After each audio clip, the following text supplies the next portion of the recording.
Welcome everybody. So I wanted to ask, has anybody here ever done a cleanse? Yeah, okay, all right, a cleanse, right? Yeah, yes. So interested in obviously doing some cleansing. So maybe is this something that some of you have like thought about doing and not sure how to do it properly? Have you ever heard like some of those like wild, crazy stories of cleanses that people have done? Yeah, I'm going to share a couple of the stories that I've been through. I like to be my own kind of, I'll call it the guinea pig, but I kind of like to test things out of myself first before I recommend stuff. And so I've done a lot of different things, some crazy, and then some maybe not so. So I'm going to walk you through that. But tonight what I want to do is I want to give you kind of an expose into like the whole physiology of why detoxification and cleansing is good. Maybe it's not good. Who's it good for? Maybe who's it not good for? So that way we kind of answered a lot of those questions, so that makes it a little easier for you to kind of navigate, right? I think in all respects, we already do a lot of those in terms of detoxification and cleansing. What I'm going to do is walk you through a little bit more about kind of maybe there's some specific things that you're looking to do from a goal standpoint. Maybe it's to kickstart yourself into a new wellness regime and lifestyle. Maybe it's just to really start to kind of clean up some of the things lifestyle-wise that have built up over time. Maybe you've come through some heavy-duty stuff in the last number of months or years or whatever, and it's time to kind of purge and just cleanse out the body and try to really focus on a different aspect of a new direction. All right. So whatever category you fall under in there, I'm sure it's going to answer some of those questions. Okay, so let's get going here. So what would you say are the keys to a healthy body? Like if I was to say, what are some things that your body requires to be healthy? Sleep, good food, Exercise. exercise. Linda, sorry, what did you say? Social. Yeah, absolutely. Attitude, right? What else? Water. If I ask the same question, what does a plant need to be healthy? What would you say? Sunshine, water, good nutrients, right? So there's essential things that a plant needs and life needs in order to express health, to be the biggest, strongest oak tree that it can possibly be from an acre. The same for us. Like there's certain requirements that our health needs to have in order to be healthy, right? So we need to have this healthy body. We're going to talk a lot about that, the physical aspects of health. But then we've also got that healthy mind, right? That's a huge important factor. Whether it be love and connection and social interaction, being a social species, we definitely have to have that component. But a healthy mind is essential because neither one of these is exclusive, right? They kind of interact with each other. If you've ever had challenge in this area, you know full well that it affects this area. And you know full well that when this isn't working so good, it starts to affect ultimately how the mind perceives and understands its works and functions and everything else. All right, so that's kind of our goals here. So when we talk about what are the things that need to keep our cells in a term of balance, so let's talk about ecosystems. Back in the 70s, the Great Lakes, right, when they were starting to experience, there's a whole bunch of fish that were washing up on shore dead, right? And then what they started to do is they looked at the reason why those fish were washing up on shore, and they discovered that the pollutant levels within the lakes had started to accumulate such that it was killing off the fish. And then what was happening was the birds were eating the fish, and then they were laying eggs that had really soft, weak shells for their eggs, and then so that the babies never actually reached the hatching level, and then the ecosystem was completely shifted out of balance. And then some of the animals would come in and they were eating some of the sick birds and then the sick eggs, and then it just continued, right? So there's certain things within that ecosystem that need to be addressed in order for the whole thing to flourish, okay? So let's take a step into our bodies for a second and we think about all the trillions and trillions of cells within our bodies as an ecosystem. How do we make sure that those cells are thriving, they're rich and abundant in life and vitality and everything else? If we ask that question, what are the two things that our cells need in order to have balance and health? The first thing is going to be sufficiency. We need to provide the nutrients required in sufficient quantities in order to express health. okay? Because if we don't, right, we know that if we don't get enough vitamins and minerals, bad things can happen from a body standpoint, okay? You've heard of like osteomalacia or scurvy, right? Those are deficiencies within certain vitamins, and they can start to affect the way in which those cells operate. The other thing is purity. If we can give our cells as much of that nutrition in the purest form that we possibly can, well, that's fantastic, because those cells need that as building blocks. Amazingly, if you drink a soda, you're gonna make new cells for your eyes out of that soda. That's pretty cool, right? Like your body knows how to do that. From the time you were born, baby knows exactly how to take breast milk and make new cells for the liver and for the fingernails and for the hair and for everything else. So when we provide those nutrients and those building blocks, your body knows how to do it. And that's the beautiful thing that I want to get across to you. Anything else is your body is born and knows exactly how to adapt to what's coming into it, as well as how it interacts with the environment, right? That's pretty cool. So what we try to do is we're trying to provide sufficiency and purity in the most abundant form that we can. And in order to balance and keep balance, we need to make sure that we're providing it in abundance that way, right? If our bodies are programmed to adapt, which we can understand. So again, let's dive a little bit deeper on that. We go outside and we run around the block a few times, you start to sweat as a means of regulating your body temperature, right? That's a process of adaptation. You go to the gym and you lift weights, you get calluses on your fingers and on your hands. That's a process of adaptation. When your body's exposed to some of the things in the air, especially in the springtime, lots of mold, lots of changes within the humidity levels, we get kind of stuffed up in our nose, and we start to, that's all process and adaptation to a change in the season, right? So what happens is that when our bodies are forced to adapt too much for too long, that can lead to problems. Like we're constantly in a state of stress. If our bodies are designed to actually deal with the immediate change and then adapt and move on. But if it's a constant, never-ending adaptation process, well, that starts to create challenges, which then can manifest. So allergies, for instance. Allergen comes into the nasal passage, your body perceives it, tries to respond to it by releasing a certain amount of histamine. The allergen is continually on, you're continually exposed to it. And what happens is your body just continues to try to adapt to it and never gets in front of it. Does that make sense? Mm-hmm. So then you just continue to perpetuate the challenge and the symptom. Maybe another one would be blood pressure. There's a stress in the life of the individual.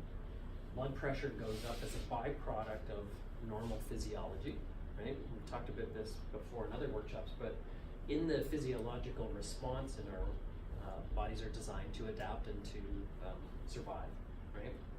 And what that is it goes into the middle part of the brain, which is designed to keep you alive. So when you encounter a stress, like the guy that cut me off from the, that's another story for another day. But, but when you're in a state of stress, blood pressure goes up, cholesterol goes up, triglycerides go up, insulin sensitivity goes down, and those are all normal adaptive responses to a stress. Because from a primal standpoint, if you're fighting a tiger or a bear and the bear bit you, you want to have blood pressure pushing out to your extremities so that you can run and get blood and oxygen and glucose and everything to your muscles, ready to fight or run. And then same thing, if the bear bites you on the bum, then you've got to clot that wound, so you need cholesterol, you need triglycerides, and you need everything else for your stress hormones. So that's all part of the normal adaptation response to an immediate crisis or trial, right? What happens though is that we don't have bears chasing us, we have deadlines, we have families, we have traffic, we've got everything. And that starts to create a challenge where we're just constantly adapting nonstop. Make sense so far? Mm-hmm. Okay. So what happens is if an old worn out cell is replaced with an old worn out cell, if an old worn out cell is replaced with a sick cell, the disease is going to perpetuate. The illness, symptoms, challenge is going to perpetuate. If an old worn out cell is replaced with a good healthy cell, healing happens. If an old worn out cell is replaced with 2 or more cells, well, now we start getting cancer, right? So in the process of elimination and just a cellular turnover and repair, our bodies are constantly in a change of ebb and flow where old cells die off and new ones are born to take care. So if I rub the skin hair or like the skin on my arm, cells fall off. It's okay. New ones are there to replace the old ones that just went away. Okay? So in order to balance homeostasis, which is that fancy word for balance, if those cells are not in a state of balance and they're constantly perpetuating, then we start getting the advancement of the challenge in the body. Okay? Okay, so there's two causes. So we've got sufficiency and purity on the good side. On the opposite side, we've got deficiency. So you're not getting enough of something. Or toxicity. You're getting the wrong thing or in such a level that is negatively affecting your body. And that can affect your body's way to respond. Okay, so when we talk about the 4 sources of dis-ease, and that's a different word, right? So dis meaning bad, ease, lack of harmony, lack of balance is really what that dis-ease word stands for. We've got perhaps a nerve system function that is compromised. I talk about this often with practice members is that, and we're going to talk a little bit more about it later, but if we have a deficiency within the nerve system function of putting that body into a state of sympathetic stress, well, then you're going to start to produce more of those sympathetic fight or flight hormones, which then creates more and more stress and challenge and hormone changes within the body. Okay? We've got a lack of expected movement and energy expenditure. Are we sitting more at our jobs or less than before? More. Okay. We've got maybe a challenge within our mindset. I read this fascinating article yesterday. They've actually looked at languaging amongst patients with a diagnosis of depression, and their language, the words that they're using in their common context on a daily basis are absolutist, and like it's always, or it's terrible. It's like it's very. Anyway, so the languaging in which our thoughts affect our belief systems, which then affect our choices and our decisions and everything else, can have a huge effect. And then we've also got, in the nutritional standpoint, perhaps we've got a toxic cell environment, and it could be just not even the things that we're putting into our bodies, but the things that we're exposed to on a regular basis. So the average person is exposed to some 220 potentially lethal chemicals on a daily basis without really even knowing about it. It could be the off-gassing from some of the furniture and the glues that are used to bind pieces of furniture, or the flooring, or the, you get a new car, and get that new car smell. The off-gassing from that can be horrendous. Flame retardants within our mattresses, to our cleaning products, to just about everything. We're going to go through some of those in more detail. But all of those can expose us to more and more things which collectively start to affect us. Okay? So, how do we become toxic? Well, processed food ingredients, maybe some chemical additives, trans fats. Hopefully you kind of avoided, or you've probably seen that trend in the last number of years of trying to teach people to get away from trans fatty acids. Things like your margarines and your chemicals, like within a lot of baking products and baked goods, have a lot of hydrogenated fats. Chemical additives, sweeteners, fried fatty foods. Again, a lot of times the fatty foods are that oil has been exposed and oxidized, and so you get those fries from the chip truck. And that oil hasn't been refreshed a whole lot, and so there's a lot of rancid oil and hydrogenation in there. In our antibiotics for their animals, right? We've got cultural crops, we've got pesticides and herbicides and chemical fertilizers and all of those things. And then again, in our foods, we've got dairy and alcohol, caffeine, sugar, soft drinks, tobacco products, these vape, things now the kids that are using quite a bit of. We got some over-the-counter stuff. Tylenol is one of the leading causes of acute liver failure, right? Advil is one of the acute kidney failure challenges, but sometimes those are used quite extensively, right? Cold flu remedies, prescription medications, we've got birth control, hormone, we've got plastics. Oh my gosh. You look at the results of what we do, like it's pretty hard to not consume something that hasn't touched plastic in this day and age. There's a good book called Rubber Duck, and it's all about the plastic industry and kind of what plastic is. Like, you go to the grocery store, right? Like, unless you get your little net to put your fruits and vegetables into, but now you see how they're packaging stuff with the styrofoam, and they're just wrapping it in cellophane. Like, you get 4 peppers in a thing, and it's like in a bag. Convenience, right? So you don't have to pick them; you just grab them, and it's really hard to find stuff that isn't explosive. The old amalgam fillings, we've got construction, the glues and the off-gassing from those, spray cleaners, baby products, body products, aluminum within our antiperspirants, right? They've seen some collections of that within not only the brain in Alzheimer's, like they're seeing collections of aluminum depositions within patients with Alzheimer's, as well as in the breast and in the lymphatic system of the breast. So, hairsprays, cosmetics. Okay, so the question is, are you toxic? The question is, how toxic are you? So what we have to do is, when we put stuff into our body, it either has to be absorbed and used, or it's eliminated and refused, right? Sometimes it doesn't do either, though. Sometimes it gets stored up in our tissues in a certain manner that starts to collect, and then we start to become toxic and affects us in a number of different ways from the inside out. So, for instance, when you're accumulating a lot of things, point an example, aspartame. Aspartame converts itself to methyl alcohol, which is wood alcohol, at a temperature of about 100 degrees Fahrenheit. What's the body temperature, kind of average normal? 98.6, right? We don't really know what the deep internal core temperature of the body is. There's probably a way to figure that out. But aspartame is it's an accumulation thing. It can build up within the liver. Same thing within, like Tylenol, for instance. It produces a chemical that accumulates within the liver, and you can create toxicity over time with the consumption of it. So some of these things don't get properly eliminated and removed from the body. So those things ultimately can affect our cell function. Hormone consumption.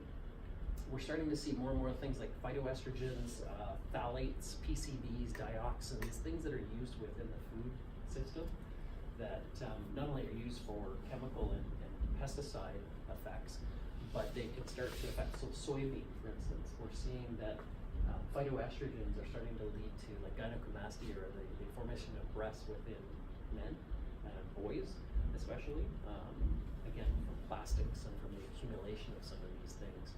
We're starting to see how it's disrupting the hormones of the individual, causing change within their hormone balance, right? Same thing with like birth controls and other things. They're changing the physiology of the body. So that can all lead to liver and overall stress. Your liver is your recycling depot. That's your big thing within your body. Like, you pull everything back to the liver. Some of your old blood cells are broken down in there and recycled for new use. Your spleen then can store them and start to regurgitate them and scrub them up and make the little building blocks of some of them and push them back out into the body and be used again in certain ways.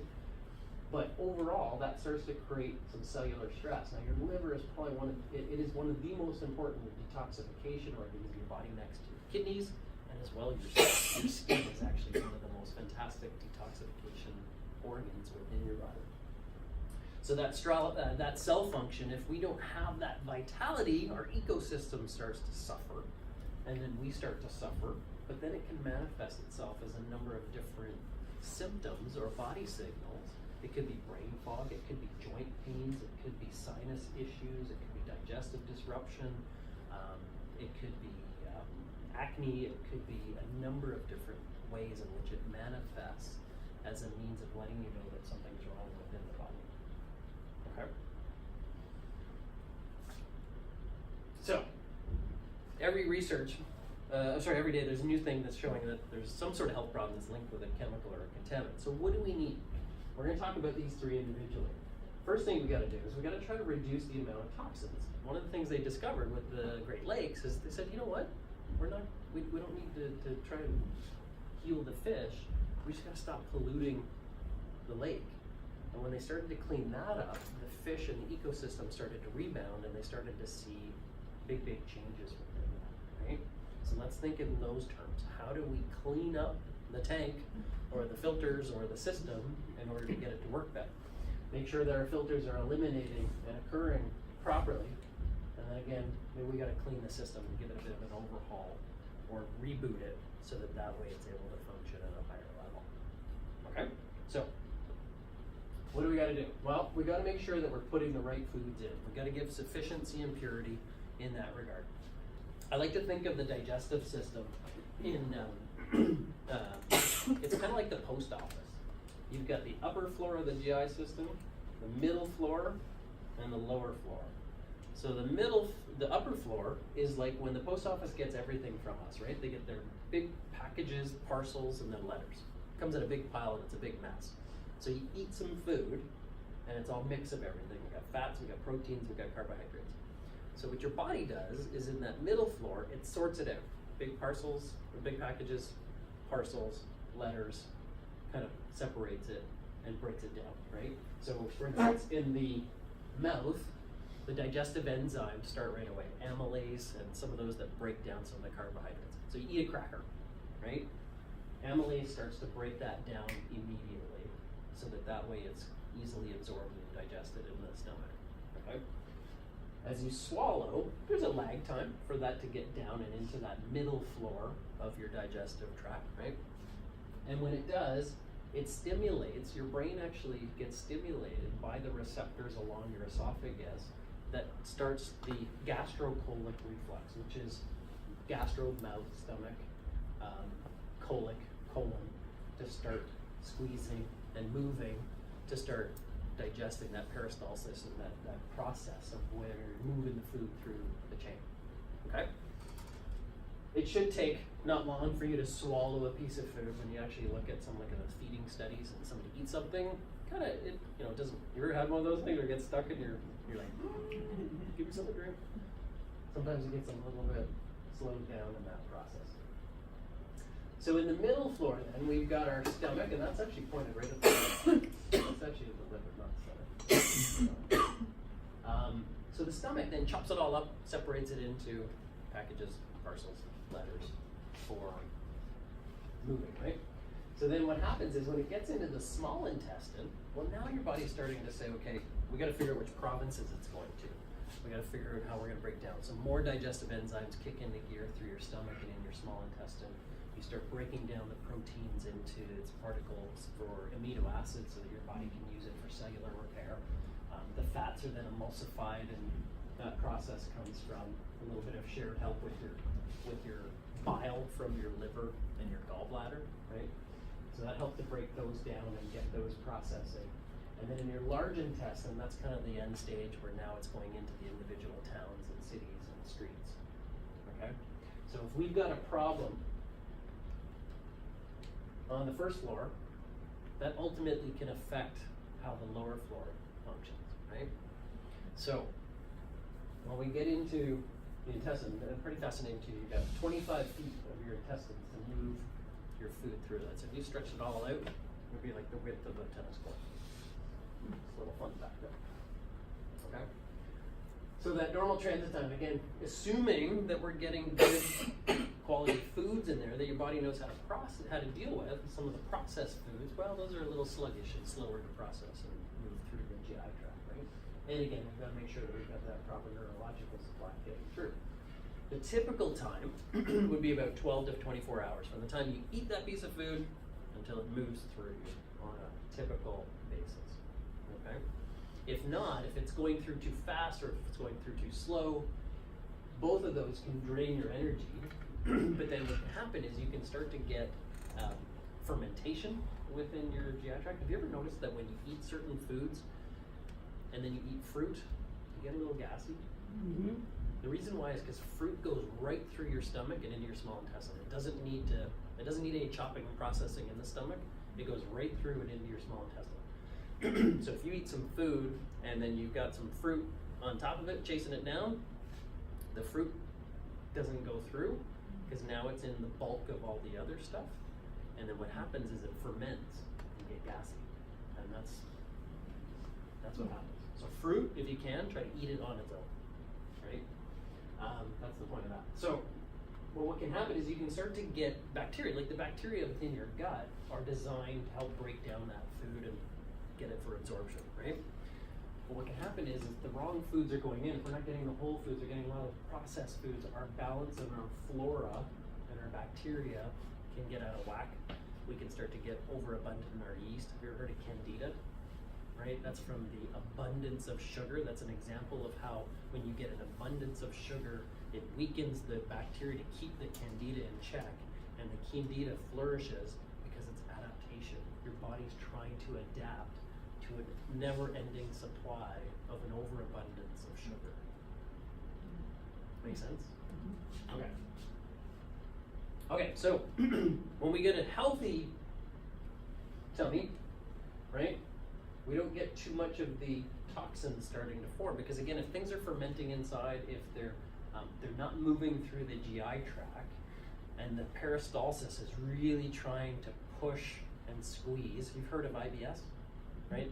It's more and more common. IBS is one of those funny things where they'll just shut down and be like, I'm not doing anything today. And then the next day it's like, boom, and it's like, it's spasming, and you're literally pushing through things that you just ate a couple hours ago. It's horrible for folks that go through it, because it's like one day to the next. So you shut down for a few days, and then you're like right after it, can't leave the toilet for the next 48 hours, something like that. So when the intestines are healthy though, you gotta think, like inside of our intestines, there's all these ridges and folds, and what it does is it helps to increase the surface area so that you can absorb the nutrients. What happens though is that when things are going through slowly, things can get inflamed. And when things get inflamed, things get swollen. When things get swollen, blood comes to the surface. And now that permeable membrane that limits what's going in and out of the bloodstream becomes indistinguishable. And some of those things that are supposed to be eliminated at waste can start to find their way back into the bloodstream. And then those toxins can start to build up and into your tissues, which then can accumulate like in your fat cells, in your joints, in your sinuses, some of the walled off spaces with not too great a blood supply, because the body starts to learn to try to shunt it away from something that's more sensitive, like your other organs and tissues. Got it? So like a lot of arthritic pains and joint pains can be rectified and can be helped tremendously. The inflammatory process of that can be helped tremendously when we stop, when we clean up the filter system, and we start to get the digestive tract moving and functioning better. Okay? So most of them are broken down, chopped up, separated. The toxins are eliminated through the kidneys and through the end of the bowel, and some of them are transported to the liver where they're processed. They go through a process of conjugation where they're kind of attached to another chemical that allows you to eliminate it. It's kind of like a flag and a marker for your body to distinguish and say, okay, this product needs to be taken out and exploded, like expelled.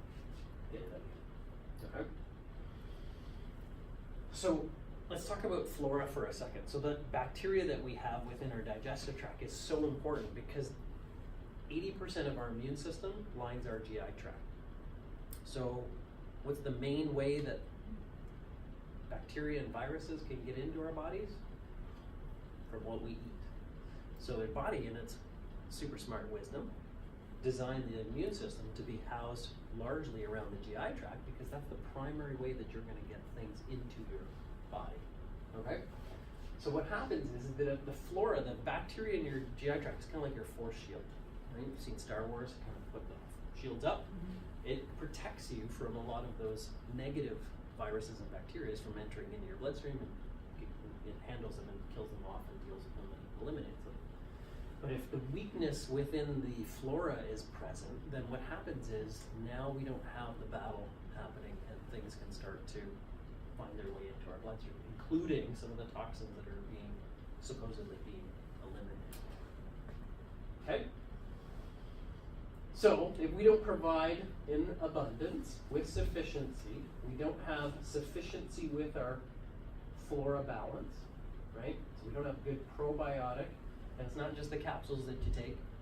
Probiotics are the good bacteria within your GI tract versus the pathogenic bacteria, so the bad things.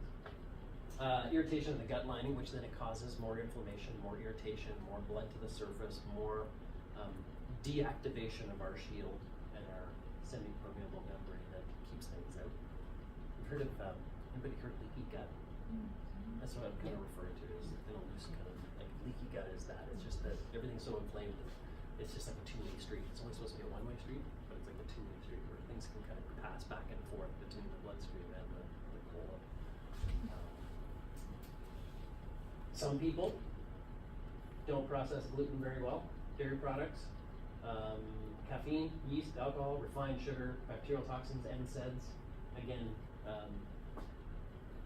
NSAIDs can be really, really harsh on the GI tract, especially in the stomach. Ulcers, small intestinal, duodenal ulcers. Okay. NSAIDs, non-steroid anti-inflammatory, so like ibuprofen, naproxen, all your COX-2 inhibitors, COX-1 inhibitors, just all your anti-inflammatories. Okay. So the liver, it's like the washing machine. Your body scrubs it up, cleans it up, separates the things. So it filters toxins, metals, bacteria, other impurities. So after your body's gone around and marshaled its forces around your body looking for things to kill, it gets sent back to the liver. The liver then processes it, walls it off in its little bubble of elimination tools, and then gets rid of it. That way it doesn't return back to the circulation. If your liver's stressed out, you ever had trying to make dinner and the kids are bugging you and you're just like, yeah, whatever, just go. And then you find out that they actually went somewhere you didn't want them to go. That's kind of like the liver. It's like, you know what, it's just inundated with stuff, and if it's not functioning well, if it's not functioning great, those things can just keep going. Say, you know what, we'll get to it later, and we're just going. That's kind of a different way of thinking. So, liver's pretty awesome. 13,000 different chemicals that it produces. It maintains 22,000 enzyme systems, produces 100 gallons of, filters 100 gallons of blood a day, produces a quart of bile every day. And it's got a whole bunch of other functions that you don't even have to think about, right? Every single moment. And the cool thing is you got a new liver like almost every 6 weeks. Your body's constantly regenerating your liver. It's like folks to get a liver transplant, they can take a small piece of your liver, then the next thing you know, whoop, it grows into a full-size liver within a few weeks. It's pretty incredible. You can't live without proper liver function. One of the most important blood tests and markers is if your liver function is challenged, that's bad news bears, because your liver is showing signs of stress. Okay, so what happens is those fats and toxins start to get processed through what we call phase 1 detoxification through the liver. It makes a little intermediate metabolite, and then it should be eliminated. But if it doesn't, sometimes these metabolites can then just get kicked out back into the circulatory system and kind of get in this little loop instead of reaching that phase 2. All right, so that's a bunch of science that we'll move on past that. But the whole point is that you've got to make sure that this complex process is able to do its job, so that that way you're able to eliminate things rather than let them accumulate in your tissues. Okay, so we've got to love our liver. How do you love your liver? Drink lots of water every single day. Liver loves water. Why? It's a filter. It's a recycling depot. So drink lots and lots of water. What's a fatty liver? So what happens is the fat accumulates within the cells of the liver, and then it becomes a lot of it, like you don't have the same blood supply to it. It starts to choke off certain blood vessels. Parts of the liver can then start to die. So again, now there's 2 different ways, because you can have cirrhosis, which is the kind of onset. It's the same thing, but it can be alcohol induced, right, or toxin induced, that starts to create a fatty liver. There is a genetic component for some people that they get a fatty liver. Like I've got 2 patients now, they're both in their 30s, and they've both been diagnosed with fatty liver disease. Big distension, trouble with like breathing, because again it pushes up against the diaphragm, and not a drinker, no drugs, like have a pretty clean, like whole food based diet, but they're still developing this for some strange reason as they entered into their 20s. So just you start to accumulate fat within the liver, and it starts to become rigid and firm, and it doesn't have the blood supply that it should. So parts of it start to die, and you start to get more and more problems with it. Right, so we talked about recirculation. Okay, so then what we have though is then we start to try to manage this. Oh, stomach's not feeling. Have you ever seen the guy that goes up to the diner and he goes in and he's eating the burger and drinking the Coke and he's eating the fries and he's shoving the ketchup in his mouth?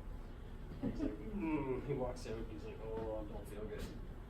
The next scene is him showing up at the diner, he opens the glove compartment, takes a Pepsi, throws it in, goes in and just eats all the same stuff, right? So his body's trying to protest and let him know that there's something wrong.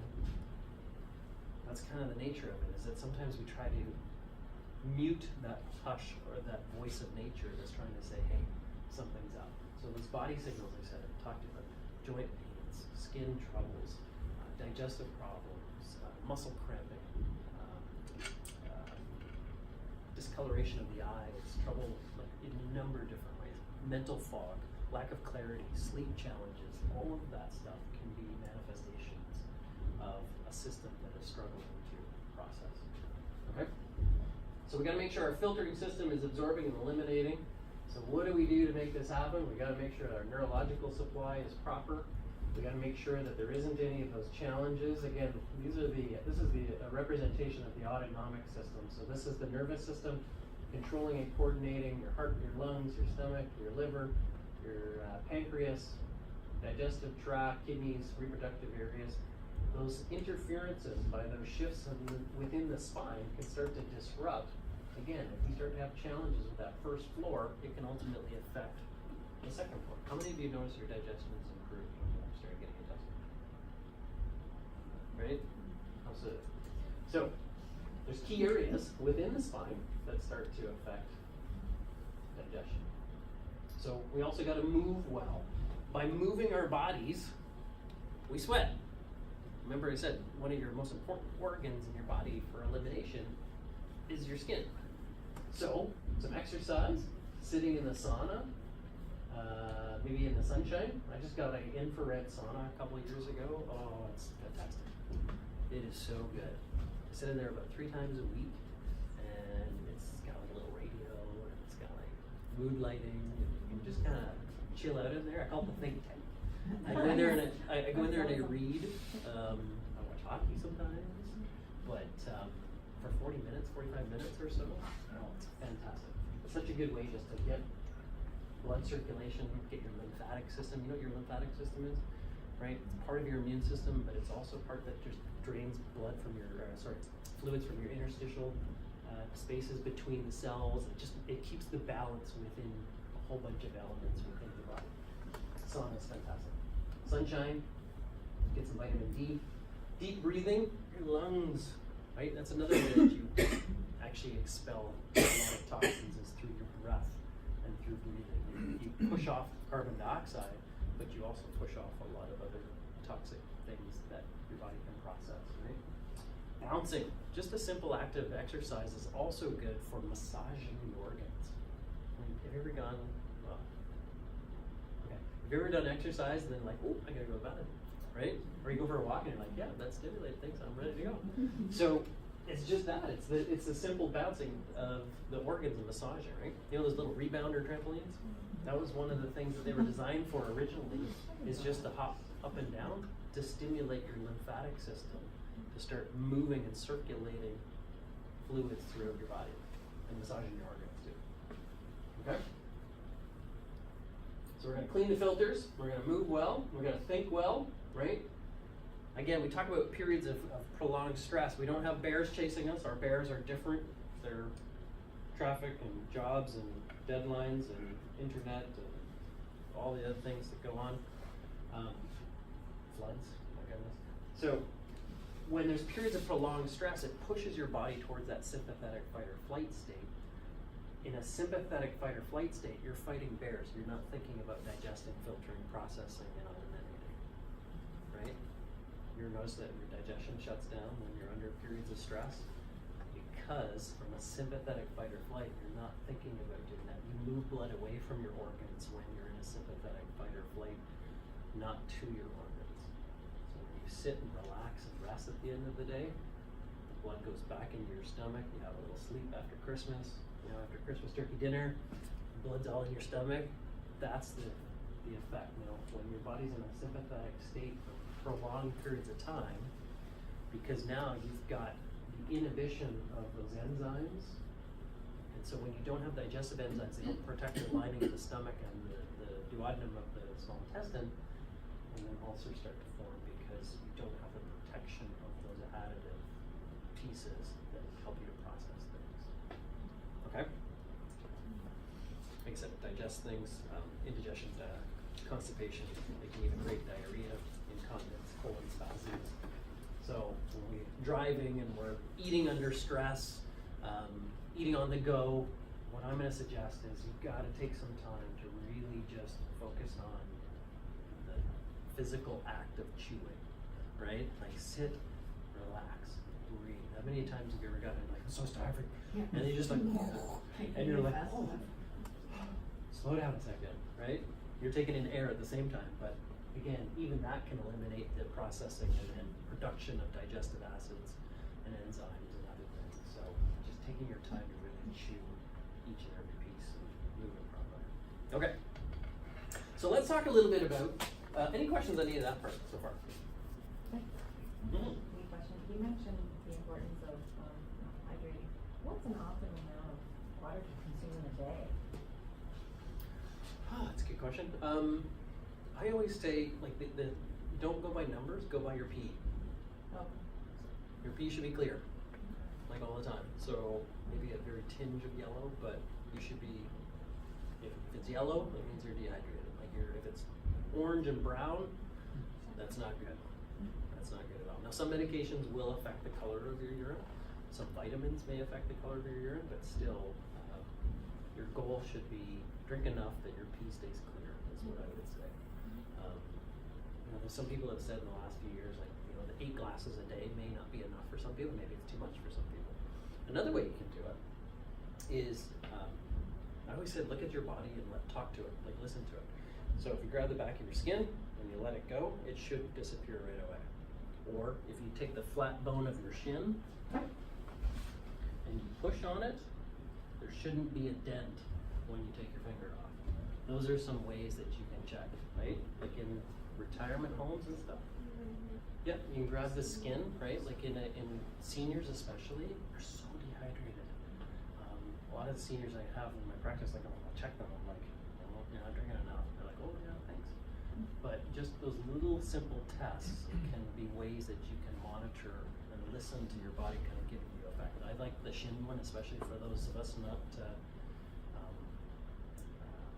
because some skin, right, it's going to be a little bit more sun damaged and etc. But it's okay. Okay, let's talk about some of the things I've done, and I'll kind of share with you some of them. Okay, so we're going to talk about this in a second. The first cleanse I ever did was when I was in chiropractic college. How many of you have heard of the Master Cleanse? Yeah? Yeah? Yeah. So the Master Cleanse originated like in the 40s or 50s, I think, and maybe even earlier than that. And what it is it's 10 days of lemon juice, cayenne pepper, and maple syrup. All you drink. Oh, yeah. All day. So there's no food, right? You're just drinking the juice. Now, here's the thing. The lemons provide you with all the electrolytes and the sugar. The maple syrup gives you a bunch of the sugar too, but the lemons are super rich in vitamins and minerals. The cayenne pepper is used to stimulate blood flow, right? And then the maple syrup gives you a ton of, like, maple syrup is one of the richest mineral foods you can consume. So you drink that for 10 days. I think I got to 9 days, and I was like, oh gosh. And I was doing really good up until like day 7, and I was like, okay, now I'm starting to get a little hungry. So I don't recommend that one, but I've seen and heard anecdotally, but people who have had huge health changes, blood pressure drops, digestion improved, sciatica disappear. Like it's just the amazing things that it. But that's kind of on the extreme side. The other one I've tried is a couple of years ago is this one, and this is made by Metagenics. Metagenics is a medical-based food that you consume the shake, so you do it for 10 days. Consume a shake in the morning and a shake in the evening, and then what you do throughout the day is you have a very balanced meal plan. It's very bland. It's very whole food based, but there's certain restrictions on what you can and can't have. For instance, tropical fruits are out because they have an ability to trap funguses and molds that can be carried because of their transport times, etc. But what it's doing is that in that phase 1 and phase 2, the Ultra Clear has been specifically designed to support and help both the phase 1 and the phase 2 processing. So when your body's taking those intermediate metabolites, it actually helps to grab a hold of those and excrete them. There's rice protein in it, so it actually gives you a lot of the protein that you're going to require for the processing of that. But it also helps you in that phase 2, which is the elimination side of it. There's some fiber in there as well, but a lot of it is some vitamins and minerals. But what it does is it's extremely gentle. It doesn't disrupt your schedule. Like there's no stimulant laxatives. You can still eat quite a bit, and you can eat as much as you want from the menu that's kind of required in it. The thing I really liked about this one is there's also another rider that you can go with it, which is a little capsule that you take that actually helps to support the liver function even more so. It helps you just to make sure that all of that stuff that you're pulling out from your fat tissue and from your liver, etc., gets excreted really well. I really recommend this one for folks that have perhaps maybe some more complex health challenges that are going on, right? Like they may have more than one health situation happening. They may have some medications that they're currently taking, so you can do this. There isn't really any restrictions because of certain food things, but there may be some, and I think it's in regards to for life of me. There's a small group, but it's so rare that most people are not ever even gonna. I can't remember what the medication grouping is, but it's nothing like you would typically see on a health intake form. It's something quite. So Ultra Clear is really, really good. The shakes are again rice protein. They did come in different styles. There's like a chai. There's a vanilla. There's a mango pineapple. This one is really sophisticated for dealing specifically with the liver, right? Liver detoxification. Really, really good. So you're creating that sufficiency through the diet. You're starting to maintain the balance. You're providing the liver and colon with that extra purifying detoxification and eliminating support all the way through. So you're dealing with everything. It's really, really good. This one I've done probably about 14 or 15 times, and in the last year I've done this one about every 3 months without fail, with the exception of this last one that I just finished a couple weeks ago, but I'll talk about that in a second. This one was made by Terry Willett, and is from Alberta. You can get this one at any of the health food stores, so Cardish or Natural Food Pantry. So this is a 12-day program.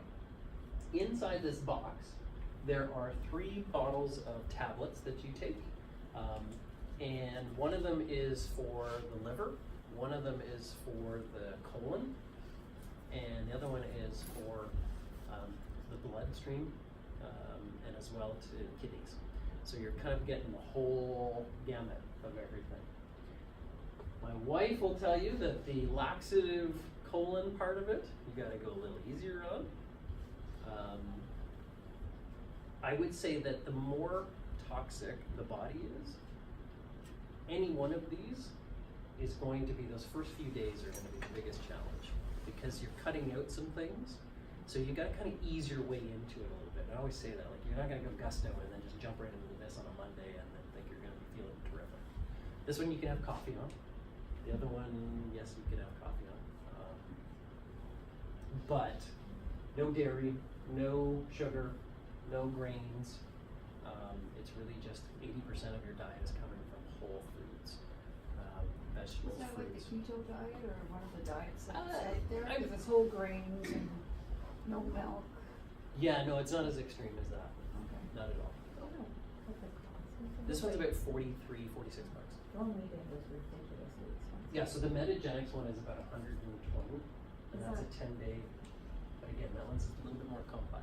What do you want called lysogen?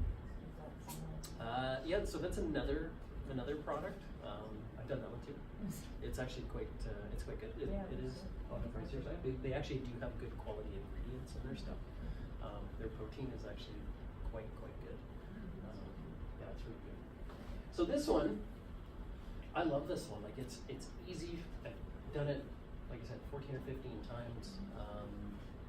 It's a nice reset to kind of just step back and really focus on getting good whole foods, lots and lots of fruits and vegetables. Usually I find by day 3 or 4 you're feeling a little crummy. So you kind of get the cleanse flu, which is you kind of feel just a little meh, right? So I always say like plan this for hitting that kind of 3rd to 4th day on like a Friday, Saturday, right? And I'm gonna tell you right now, there is never a good time to do a cleanse. There's always a party, there's always a barbecue, there's always a birthday get together, girls' night, drinks, whatever. There's never a good time to do any of these. So just do it. Because if you're gonna wait for something fantastic and time-wise, it's never gonna come.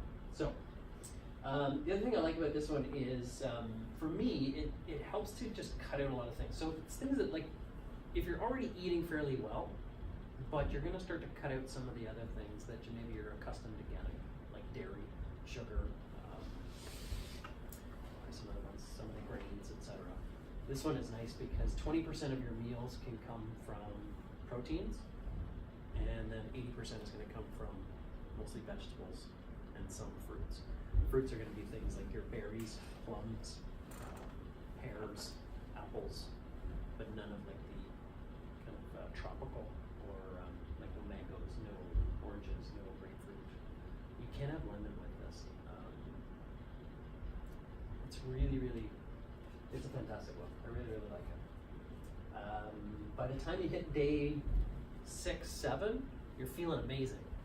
Like you're starting to get your energy back, you're starting to feel really good, you're starting to sleep really soundly. And then days like 8, 9, 10, 11, 12, I find that like you're light, because now you're starting to drop weight, right?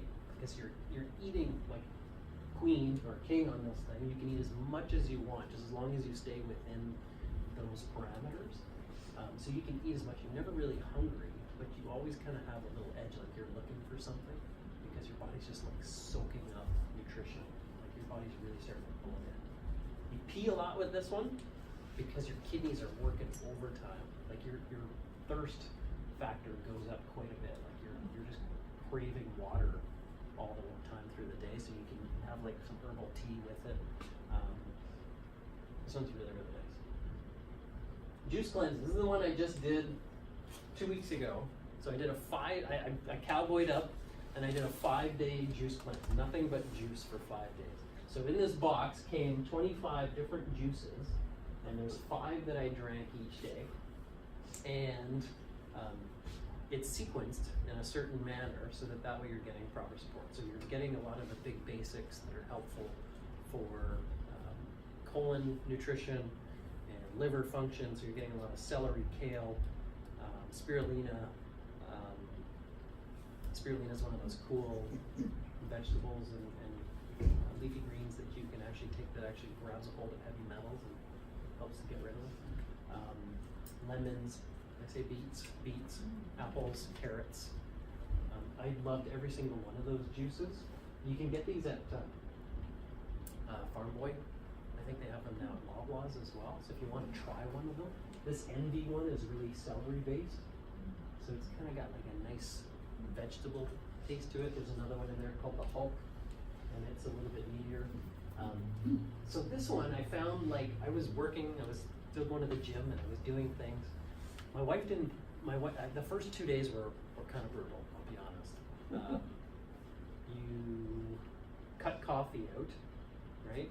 And so that maybe been a factor. But man, by Wednesday, I was not feeling terrific. And my wife pointed out to me, she's like, you're only getting like about 500 to 600 calories a day. Like, it's really, really restrictive. So you're really burning like on fumes here. And I said, oh, I mean, that's fine. I go to bed at 8 o'clock every day. Yeah, so by day 4 though, it started to snap back and I started to feel really good. And then by day 5, I was back to feeling terrific. Again, from a weight loss standpoint, this actually, I dropped 8 pounds, I think, in 5 days. I think I think it was because I was so active and just working and gym. But all of these have implications because now as you start to lose the toxins, your body starts to shed body fat because body fat is where you store a lot of toxins, right? It's a walled off space. You keep it contained within your tissues. Toxins are removing and getting out of your body. Your body fat starts to release a lot of the water that it holds within the fat tissue, and you start to cut back on a lot of weight. Yeah. Did you not feel hungry in between? Not very often. When I did, if I had a juice, it quelled most of it. Now, by day 4.5 into day 5, I was starting to feel hungry. The craving started. What did you do? I had an apple. I ended up, because on that Wednesday night, I texted a patient of mine who's a nutritionist, and I said, I'm dying here, like I'm really, this is a grind. And she's like, just have an apple, right? Because you're still kind of getting the fruit that you probably would be getting in the juice anyways. And I'm like, oh. So I put like when I was a kid, and I used to get, like, if I'd be homesick, my mom would cut up apples and she put salt on them. So that's what I did, and I sat there. I was in heaven. I was like, this is the best apple I think I've ever tasted. I used to watch Mr. Dressup and eat my apples, that's all. And I was like, you know what, I feel like I needed some electrolytes. I mean, I'm getting a lot with this, but the salt in the apple was fantastic. So I did that on day 3, 4, and 5. But then when you come out of this, no matter what cleanse you do, you should ease into it. And then the most important part of any cleanse that you're ever gonna do is the reintroduction of things. You're not gonna go and just mow down a pizza right after you're done because the craving's been there all week. What you gotta do is you've gotta ease out of it properly. So for the day 6, I was eating vegetable broth and some fruit, because you gotta think, like, your digestion hasn't done anything in 5 days, right? So if you throw down some heavy protein and some fat, like some heavy cheese or something like that, you're in for some challenge, and you can really cause a lot of problems for yourself. So easing out of it is more important than actually doing the things along the way. And so this was a lot of salads, a lot of vegetable broth, and then in day 7, starting to incorporate some other things, like maybe some beans. I did a bean salad, and I also did some veggies. And but what's amazing throughout this whole thing, I was going to talk about this next, is one of the most amazing thing of any cleanse that I can share with you is those first 2. And what our connection is with food first and foremost, how we use food as an emotional, I don't want to say crutch, but an emotional attachment to food, and how we view food, how we use food. Like, most of us, we don't even think about it. And when you're on a cleanse, one of the most incredible things is that you start to think about the food that you're eating, and you start to feel it energizing your body, but then you also start to love and become passionate about making it. And I don't know what it is about this one, but it's the weirdest thing. I actually feel like I have more time to do things when I'm going through a cleanse than when I'm just eating regular meals. I'm in the kitchen, and I'm cutting stuff, and I'm making stuff, and I'm making, like, 2 or 3 days worth of salads and other things. You maybe make some sweet potato fries, or you put some coconut oil on them, some sea salt, bake them in the oven. Like, you're preparing stuff, but for whatever reason, it feels like you have way more time to do it. I don't know why it is. I don't know what it is, but that's one of the coolest things I've ever seen.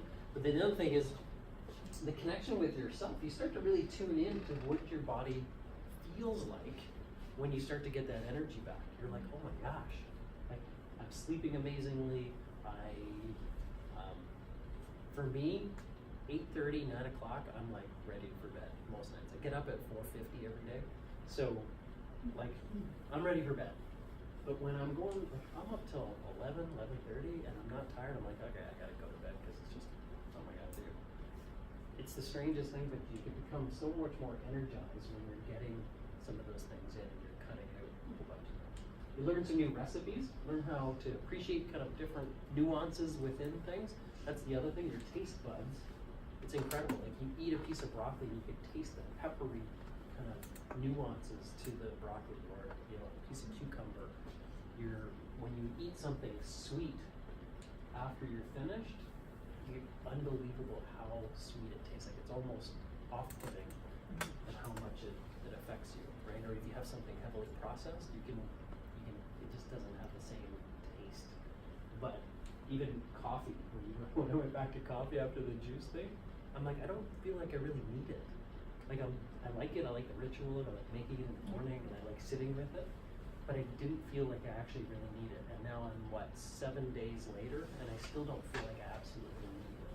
So I've gone from having, I got this little fancy automatic espresso machine, and it would produce essentially like an Americano, but like a big one. And I'm down to maybe a third of that now, and I'm pouring it out sometimes, because I don't feel like I need it to get my energy up, which is, it's really cool. The sugar, that's a tough one to bust for a lot of people, but man, oh man, when you go through that process of cutting it out and eliminating it, it makes a huge difference that way. So, what to eat afterwards? So now that we've cleaned up the ecosystem, we've cleaned up the filters, we've cleaned up, any questions on cleanses? That was my question. What do you mean? Okay. So then we got to put the right stuff back in, right, with purity and sufficiency. Fish oil supplement. It doesn't matter what kind you get, just as long as you get one that has the EPA and DHA in sufficient amounts. That's a 3-to-2 ratio. 3 to 2 is the ideal ratio amount of what you should be getting. Why? Those cells within your body need fish oil. They don't need fish oil. Fish oil is just the way you get it. What they need is free fatty acids. They need to make sure that you're getting an abundance of good omega-3 free fatty acids, because those help the fluidity and the cellular strength of your cell membranes, which is huge. Okay? Second thing is probiotics. Now you got to repopulate that good bacteria within your GI tract. The only way that we're going to be able to get our probiotic levels up to a sufficient amount is through supplementation. Unfortunately, we don't have access to a lot of really good organic food choices. If we lived on a farm, we grew our own food, and we were able to get really good source of a lot of abundant organic vegetables and fruits, fertilized with manure and the whole thing, that would be one way that we can eliminate that, but we just don't have access to it. Chlorine. Isn't there some controversy now with probiotics, and especially children with I'm at a loss for words here. With not getting the because they take probiotics, they can't digest, or they can't I'm not thinking straight here. No, it's okay. They may be getting an abundance of one certain type. There's 9 strains within the GI tract, and if you're getting too much of one, right, you're getting in that case it'd almost be like toxicity level of too much of one strain and not enough of the others to provide the balance. And so these ones can start to dominate the other types, which can then affect digestion. I don't know if that's maybe it. No, that's not what I'm thinking. Okay. But I can't think of it. Never mind. Okay. It'll come to me. All right. Raw vegetables or steam. Some people can't do raw, right? So they got to break them down. If you have trouble with raw vegetables, if you get pretty gassy after eating raw vegetables, you may be having trouble breaking down the cellulose, which is the kind of cell membrane of the. So just a quick steam. You want to make sure that you're not overdoing them, because you want some of those live enzymes. If you've ever gone to the farmers markets and you grab some of their fresh produce and greens, it's night and day different when it's been picked within 24, 48 hours versus being picked 3 weeks ago. traveled across from California and then put into the basket of strawberries, right? Like it's just different. High starchy vegetables, so your potatoes and other things, right? For the vegetable juicing. So you can even continue the juicing. That was one of the suggestions that they had with the juice cleanse, is make sure that you keep getting some of the juices going in so that you're nurturing through your body. Raw fruits, again, if you can, first thing in the morning is a great time to get those in moderation. Try to eat them on their own so that way they can give them 20 to 30 minutes lead time, and then you can have your steak and eggs or your whatever you're going to have to follow. Nuts, seeds, and beans. Good macadamia nuts, good high polyunsaturated fats there. You've got your beans, seeds, maybe some, again, pure water. When I say that, reverse osmosis system, spring mineral water, tap water is chlorinated, so that can affect your probiotic levels and start to create weakening of the microbiome within your digestive tract. Sunlight is a fantastic addition too, because it produces vitamin D in our skin. Vitamin D is a prohormone, helps our immune system function. The healthy oils, extra virgin olive oil, some a good cooking oil is either coconut oil or even avocado oil. They hold heat at a really high temperature, so it's really good for sauteing. Again, grass-fed animal, like protein sources, whether it's free-range chickens or turkey or grass-fed beef. Those are great ways to do it. Wild fish. Wild fish is a hard one to find in Ottawa. You really gotta keep your eyes peeled for it. La Pointe sometimes has it. Farm Boy sometimes has it. It's hard to find wild sources of it. So, again, natural storage. So try to find different things like women's hygiene products. What is the name of it? Glycophosphates, right? A very hormone disrupting chemical that is found in a lot of fertilizers and a lot of food production is also found in tampons and sanitary napkins. Again, women can start to uptake that glycophosphate, and that can start to create bad problems.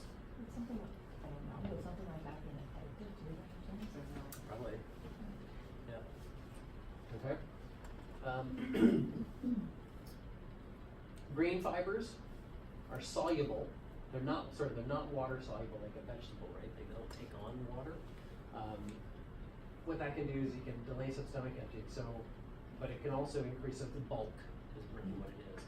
And what that does is it can help to bind to cholesterol and pull that out of the system. So those are good sources to have. And again, some of those things can be like cauliflower, nuts, green beans, certain types of beans, other types of beans, potatoes. Those are all good soluble fiber sources. Can reduce your blood glucose levels and serve as food for healthy products. Get a potato. Typically, it's got dirt on it. Dirt's good for you. Eat the dirt. Keep your probiotic levels up. Again, antioxidants. 40 to 50% of your caloric intake should be from fresh, raw fruits, vegetables. So that's kind of like almost think of like the diabetic kind of diet. You get a small protein. 2/3 of your plate is fruits and vegetables, and that's a good kind of target for how you should be spacing out things. Okay, so some other hacks. Get adjusted regulated. Do your spinal hygiene exercise. Stimulate your digestive system. Make sure that you're paying attention to how you're eating. State of mind when you're eating. Slowing down was one of the other things that they talked about in some of the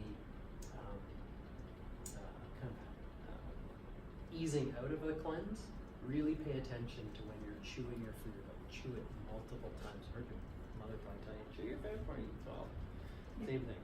Chew, because you're breaking it down. You're starting that packaging and sorting process way ahead of time before it gets to that middle floor of your digestive tract. Right? Move your body, making sure that you're getting lots of exercise and movements. Make sure that you're getting probiotics from your fish oil. If I'm going to tell you anything that you're going to take, I'm not like always sold on the multivitamin thing. If you're getting a lot of fruits and vegetables and other abundant things, you're doing great. If you're not, and there's some space and some voids in your meal planning and your structure, and you're getting a lot of processed stuff, yeah, you probably want to look at a multivitamin. But probiotics and fish oil, we just can't get those in enough abundant sources without help from something like a supplement. I would say those are kind of the requirements that you would want to get. The other one I'd throw in there is vitamin D for us Canadians because we just can't get enough of it year round. So. Don't eat too late at night. That's when your body starts to slow down, right? Blood comes back from your extremities. You start to get into a deep sleep. If your body's busy trying to digest and process food all the night, that's not a good thing. All right. Any questions? Yes. If you were considering doing your very first cleanse, which one would you recommend? That's a good question. I still really like the wild rose. Okay. It can be like it can be done in an easy manner. If 12 days sounds too daunting, then what I would tell somebody is just do a 3 to 4 day, nothing but fruits and vegetables. Like just get nothing but fruits and vegetables for 3 or 4 days. So if somebody was to say, well, that sounds okay, or maybe I did something more, I want to really try to detoxify my liver, clean out my kidneys, really clean out my colon and give it a real good, the 12-day wild rose is fantastic. But for some people, a 3 or 4 day, just nothing but vegetables, like if they're heavy on processed foods and they're heavy on stuff that, like all that can be just a huge boost for them. But In those 3 and 4 days of fruits and vegetables, does that include vegetable juice? Like yeah, you could. juices, or Yeah, you totally could. Yeah. You're And the- saying that sort of the 3 or 4 days of vegetables and fruits with the wild rose? With the no, extra- so you would do the 12-day wild rose, or you would do 3 or 4 days of just fruits and vegetables. And where do you get your protein, your energy? So you could do like beans. You could make Okay. you could get some Okay. legumes and stuff if you wanted. Beans and lentils. Yeah. But I mean, 3 or 4 days of no animal protein isn't gonna be too disruptive. So yeah.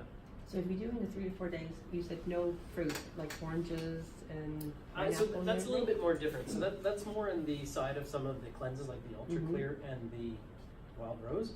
Those ones there, they're kind of restrictive on those, just because there can be some funguses and molds that come along with it, and you're trying to get rid of all Can of you that eat cantaloupe? Would that be classified as one of the other? 'Cause I'm a big cantaloupe eater. Stuff. Yeah, you know what? I can't remember if that one's on there or not. I don't think so because it's got such a high sugar content.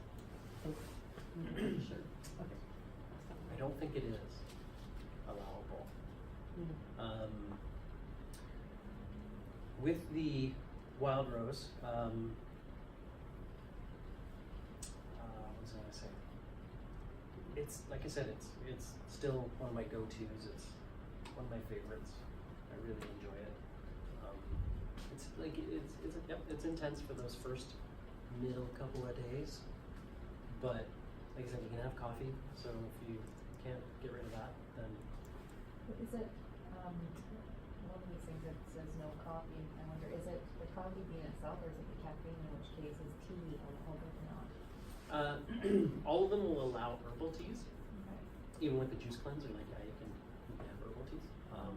It's like some of the, especially like in black tea, there can be some molds that kind of carry along with it. So it's not the caffeine piece, it's No. that, okay, got it. No. Okay. But the idea too is like in the wild rose one, the idea is to try to restrict that because again, it is a stimulant, and you're trying to just calm the system down. So you're trying to let things settle. So yeah. How do you know which probiotic supplement to use? Like they have your 5 billion and 40 billion. Yep. So Dr. Craig's one here. yeah, the one that we have has all 9 strains in it. It's a fantastic product, but you want. Current research shows that you're probably somewhere between 20 and 25 billion units a day as a base maintenance level. So you think like that's 20 to 25 cups of Activia yogurt a day.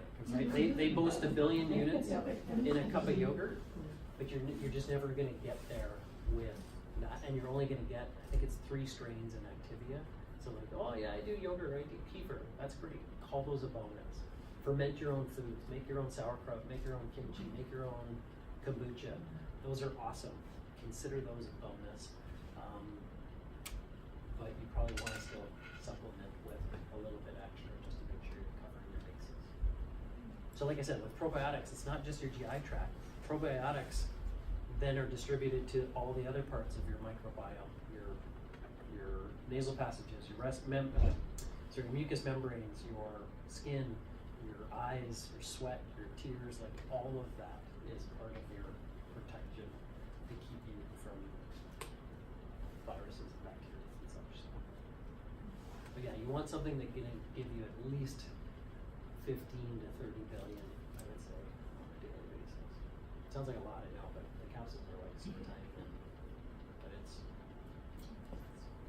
okay. How often do you do a cleanse? So I've been doing them for like every 3 or 4 months for the last year and a half.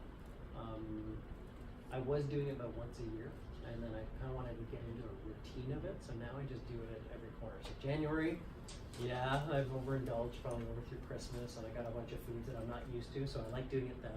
I like the spring because now we're starting to get lots of good foods that are coming out and available from, I mean, mostly from the US. But it's kind of ties in with spring cleaning, right? You're trying to undo some of maybe the comfort foods that you've been indulging in all winter. And then in the summer, there's just an abundance of good vegetables available. But my favorite is the fall, because now you've got all your harvest, right? You've got all of the really loaded up foods that you can cash in on, like all your squash and your zucchinis, and you can just load it all up. It's so good. So Would you do the same one? yeah, like I said, I did the wild rose every 3 months last year. I wanted to do something different. I'd heard much about these juice cleanses, and so I decided to do it. Like I said, I cowboyed up. I did the 5-day, and that was the intermediate one. There is a beginner one, which I should have done because it's a 3-day. But I was talking to a colleague of mine who was doing it simultaneously, and I only discovered it because she posted something on Facebook. I'm like, hey, I'm doing this too. And it sounds like it was pretty, like even for those 3 days, like it was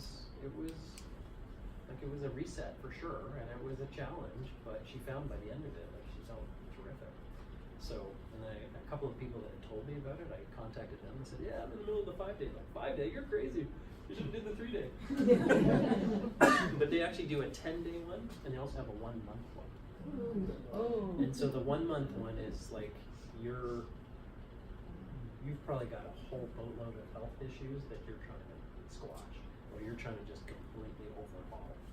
But like some people love it, like when they love the lifestyle of it, they don't have to prepare anything, they don't have to do anything, and they just continue it. Some people will do the juices 3 to 4 times a day, and then they'll have a light meal at night. That's another program that they kind of encourage. It's called the chew. So you get to eat something once a day. So you just prepare a light meal. Yeah, would I do it again? I would consider it, but I'd prefer the wild rose because you can just eat as much as you want. So, and then the wild rose one, you can have fish is wide open. You can have that as much as you want. So, easy to get a lot of good. Who get the juice one? Thepulpandpress.com. They're from a company out of London, Ontario. So they send it to you in this cool box that's actually insulated, and then you just take it out, put it in your fridge. It gives you the menu for the day. You just take your 5 juices and yeah, or 3 days or whatever. You said you lost weight on which one? Every one of them. Yeah.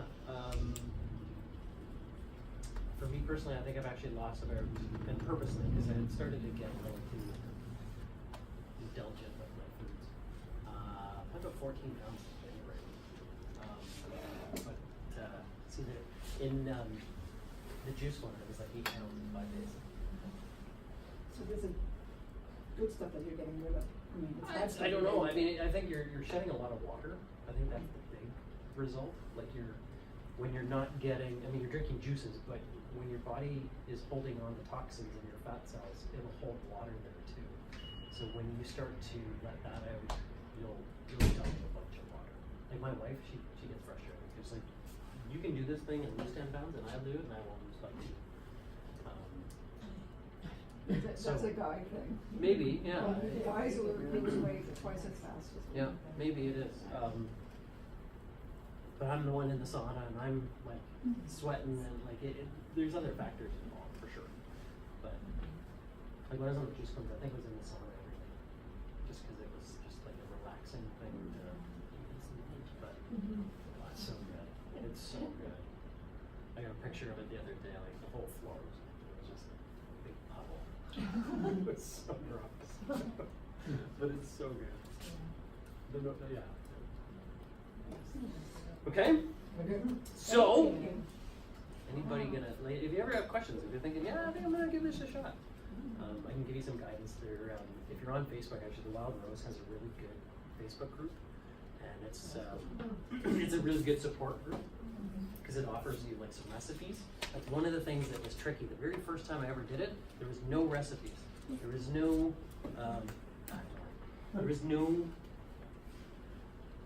ideas, so it was really hard to navigate. And then they created a recipe book, and now people have taken it and blown it wide open with the advent of the web. So there's like, oh, you need something for breakfast? Here's your solution.